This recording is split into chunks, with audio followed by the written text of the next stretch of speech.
Halo, selamat datang kembali di channel ini. Tempat kita sama-sama belajar menjadi high value woman, versi terbaik dari diri kita, luar dan dalam. Aku percaya, perjalanan menjadi wanita berkelas itu bukan cuma tentang penampilan yang flawless atau aksesoris yang mahal. Tapi juga tentang kekuatan mental, ketenangan hati, dan kebijaksanaan dalam menjalani hidup. Hari ini, kita akan bahas satu hal yang sangat dekat dengan kehidupan kita sehari-hari, tapi seringkali punya dampak yang besar tanpa kita sadari, yaitu dampak media sosial terhadap kesehatan mental dan citra diri wanita. Di era digital ini, rasanya hampir mustahil ya untuk tidak bersentuhan dengan media sosial. Dulu, mungkin tekanan standar kecantikan atau gaya hidup datang dari majalah fashion atau iklan-iklan di televisi. Tapi sekarang, tekanan itu datang setiap hari, setiap jam, dari feed kita sendiri. Kita melihat teman sebaya kita pamer liburan dreamy mungkin di Bali atau kemanapun. Body goals yang flawless tanpa celah, skincare rutin yang mahal, dan menghasilkan kulit bak porselen, atau bahkan sekadar kopi estetik yang wajib difoto di kafe kekinian. Tanpa sadar, feed yang seharusnya jadi hiburan atau tempat inspirasi, justru perlahan berubah jadi arena perbandingan yang kejam. Kita mulai merasa, kok aku gini-gini aja ya? Kayaknya hidupku monoton deh. Badanku kurang ideal nih, mereka bisa kenapa aku enggak? Kenapa hidupku enggak seglamor mereka? Jangan-jangan aku kurang bahagia ya karena enggak punya ini itu. Dan ini bahaya banget teman-teman. Perasaan-perasaan ini bisa mengikis perlahan self-worth kita, membuat kita merasa tidak cukup, dan parahnya lagi, bisa memicu kecemasan bahkan depresi yang serius. Kadang, ada juga tren yang disebut body positivity atau toxic positivity. Di satu sisi, body positivity itu bagus, kita diajak mencintai tubuh apa adanya. Tapi di sisi lain, seringkali ada toxic positivity yang bilang, pokoknya harus positif terus, nggak boleh mengeluh, tanpa memberi ruang untuk perasaan negatif atau perjuangan yang nyata. Ini bisa bikin kita makin tertekan karena merasa tidak boleh sedih, tidak boleh insecure, atau harus selalu tersenyum di depan kamera. Padahal hati sedang tidak baik-baik saja. Selain ilusi kesempurnaan dan tekanan toxic positivity, ada lagi nih fenomena yang bikin aku sering geleng-geleng kepala. Banyaknya akun-akun receh dan konten yang jujur saja, menurutku pribadi kurang berkelas. Ya, aku tahu media sosial short form itu untuk hiburan. Tapi, coba kita cermati lagi, apakah hiburan yang disajikan itu benar-benar membangun? Atau justru perlahan-lahan menurunkan standar kita tentang apa itu kualitas, apa itu nilai, dan apa itu self-respect? Ya, kalian pahami sendiri ya teman-teman, nggak perlu aku tunjukin ya. Ketika kita terus-menerus disuguhi konten yang sensasional, dangkal, serba instan, atau bahkan terkesan murah, dan tidak mendidik, tanpa sadar pikiran kita akan terbiasa dengan hal-hal yang tidak bermutu. Itu bisa mempengaruhi bagaimana kita berpikir, bagaimana kita bicara, bahkan bagaimana kita menilai diri sendiri dan orang lain. Sebagai wanita berkelas, kita perlu selektif, bahkan dalam hal hiburan. Jangan sampai tanpa sadar kita menelan standar yang tidak layak, yang justru menjauhkan kita dari versi terbaik diri kita.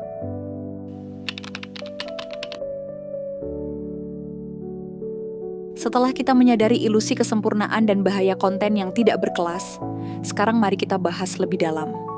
Mengapa semua ini begitu kuat memengaruhi kita, membentuk pola pikir, dan bahkan mengikis standar pribadi seorang wanita? Media sosial bukan hanya sekadar tempat berbagi foto. Ia adalah arena pembentukan realitas kolektif. Apa yang kita lihat berulang kali, baik itu gaya hidup yang flawless, body goals yang tidak realistis, atau bahkan humor yang receh dan dangkal, itu semua perlahan masuk ke bawah sadar kita. Tanpa kita sadari, otak kita mulai menganggap itu sebagai norma atau apa yang seharusnya. Pikirkan ini teman-teman. Jika kita terus-menerus mengonsumsi konten yang menampilkan kebahagiaan instan, kesuksesan yang mudah, atau drama yang berlebihan, secara tidak langsung kita mulai mencari hal yang sama dalam hidup kita. Ketika realitas tidak seindah itu, kita akan merasa kecewa, tidak puas, dan akhirnya merasa kurang.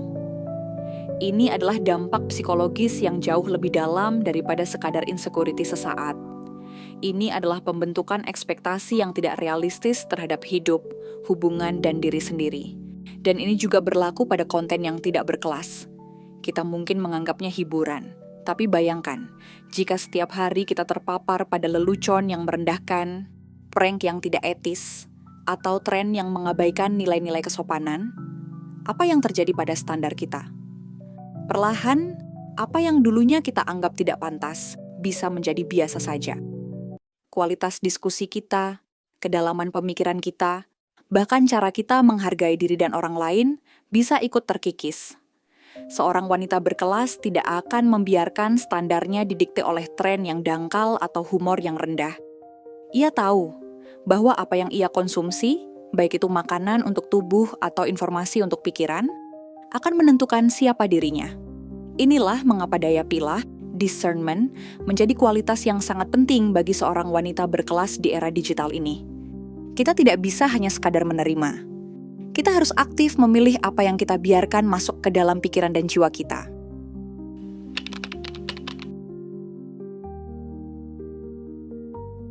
Setelah kita memahami bagaimana ilusi kesempurnaan dan konten yang tidak berkelas bisa memengaruhi pikiran serta standar kita, sekarang saatnya bergerak maju.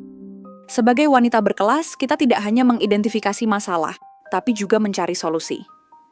Jadi, apa yang bisa kita lakukan untuk melindungi diri kita di era digital ini, dan tetap menjadi wanita high value yang berdaya? Ada beberapa hal penting yang sudah aku praktikan, dan ingin aku bagikan ke kalian. 1. Digital detox itu bukan pilihan tapi kebutuhan. Dulu, aku mungkin berpikir digital detox itu cuma buat orang-orang yang terlalu kecanduan. Tapi ternyata, ini adalah praktik esensial untuk menjaga kesehatan mental seorang wanita berkelas. Coba deh, sesekali matikan notifikasi. Tentukan jam-jam bebas gadget, mungkin saat makan, sebelum tidur, atau saat berkumpul dengan orang terdekat. Atau, kalau perlu, ambil 1 hari penuh off dari semua media sosial. Rasakan perbedaannya. Kalian akan merasa lebih tenang, lebih hadir dalam momen, dan bisa fokus pada hal-hal nyata di sekitar kalian yang benar-benar esensial dalam hidup. Ini bentuk self-care paling dasar di era digital. Kedua, kurasi feed kamu dengan bijak.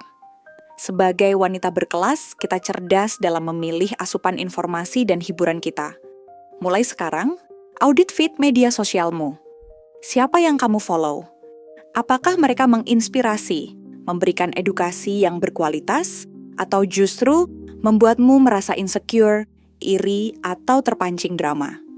Jangan ragu untuk unfollow, mute, atau blokir akun-akun yang vibes-nya tidak membangun, atau yang kontennya tidak berkelas. Sebaliknya, follow akun-akun yang benar-benar membangun, yang memberikan edukasi, yang memotivasi, atau yang sekadar memberikan hiburan yang berkualitas tinggi. Ingat, feed kamu adalah cermin pikiranmu dan standar personalmu. Kendalikan itu. 3. Realitas itu jauh lebih dalam dari sekadar foto. Ini adalah kebenaran yang harus kita pahami dan tanamkan dalam diri. Apa yang kamu lihat di media sosial itu seringkali hanya puncak gunung es. Di balik foto-foto yang flawless itu, ada banyak usaha, editing, filter, dan angle yang dipilih dengan cermat. Tidak ada hidup yang sempurna, tidak ada tubuh yang tanpa celah, dan tidak ada kebahagiaan yang konstan tanpa tantangan. Setiap orang punya perjuangan dan tantangannya masing-masing. Jangan pernah membandingkan behind the scenes hidupmu, yang otentik dengan highlight reel orang lain yang sudah disaring sempurna. Hargai prosesmu sendiri. Ini poin paling penting, ladies. Seorang high-value woman tahu siapa dirinya, apa yang ia capai, dan apa yang ia perjuangkan. Nilai dirimu tidak ditentukan oleh berapa banyak likes yang kamu dapat, berapa banyak followersmu, atau seberapa viral dirimu. Nilai dirimu datang dari integritas, kebaikan hati, kecerdasan, skill yang kamu kuasai, dan bagaimana kamu berkontribusi di dunia nyata. Fokus pada pertumbuhan pribadi, pembangunan skill baru, dan tujuan yang kamu tetapkan untuk dirimu sendiri. Ketika validasi datang dari dalam, kamu tidak akan mudah goyah oleh opini atau feedback eksternal yang dangkal. Fokus pada purpose, bukan perfection. Daripada mengejar kesempurnaan yang tidak ada habisnya dan seringkali tidak realistis, alihkan energimu untuk menemukan tujuanmu. Purpose. Apa yang ingin kamu capai dalam hidup? Apa yang membuatmu bersemangat bangun setiap pagi? Apa yang ingin kamu sumbangkan? Ketika kamu punya tujuan yang jelas, kamu akan lebih fokus pada progresmu sendiri, pada pertumbuhan, dan tidak mudah terdistraksi oleh standar yang tidak realistis di media sosial. High value woman itu fokus pada makna, bukan hanya tampilan luar. Jadi teman-teman, jelas sekali ya bahwa media sosial itu ibarat pedang bermata dua. Di satu sisi, ia bisa jadi alat yang luar biasa untuk koneksi, inspirasi, dan bahkan membangun brand diri kita. Tapi di sisi lain, kalau kita tidak bijak menggunakannya, ia bisa jadi racun perlahan yang mengikis kesehatan mental, citra diri, bahkan standar personal kita dengan ilusi kesempurnaan dan konten yang tidak berkelas.